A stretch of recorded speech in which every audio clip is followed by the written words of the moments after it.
شروع اللہ کے نام سے جو بڑا مہربان نہایت رحم والا ہے۔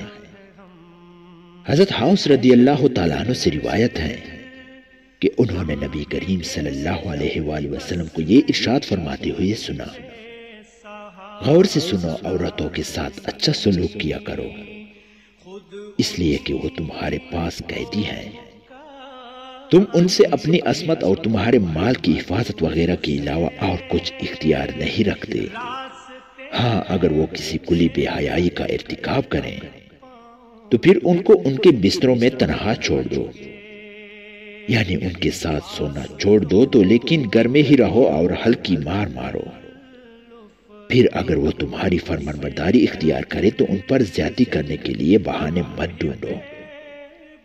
غور سے سنو، تمہارا حق تمہاری بیویوں پر ہے، اس لیے تمہاری بیویوں کا تم پر حق ہے۔ تمہارا حق ان پر یہ ہے کہ تمہارے بستروں پر کسی ایسے شخص کو نہ آنے دے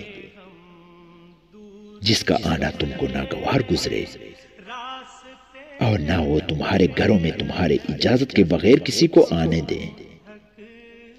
غور سے سنو، ان عورتوں کا تم پر حق یہ ہے کہ تم ان کے ساتھ ان کے لباس اور ان کی خوراک میں اچھا سلوک کرو، یعنی اپنے حیثیت کے مطابق ان کے لیے ان چیزوں کا انتظام کیا کرو۔ حضرت ام سلمہ رضی اللہ تعالیٰ عنہ روایت کرتی ہیں کہ رسول اللہ صلی اللہ علیہ وآلہ وسلم نے ارشاد فرمایا، جس عورت کا اس حال میں انتقال ہو کہ اس کا شوہر اس سے راضی ہو تو وہ جنت میں جائے گی۔ حضرت عائشہ رضی اللہ تعالیٰ عنہ روایت کرتی ہیں کہ رسول اللہ صلی اللہ علیہ وآلہ وسلم نے ارشاد فرمایا، تم میں بہتر شخص وہ ہے جو اپنے گھر والوں کے لیے سب سے اچھا ہو، اور میں تم سب میں اپنے گھر والوں کے ساتھ زیادہ اچھا ہوں۔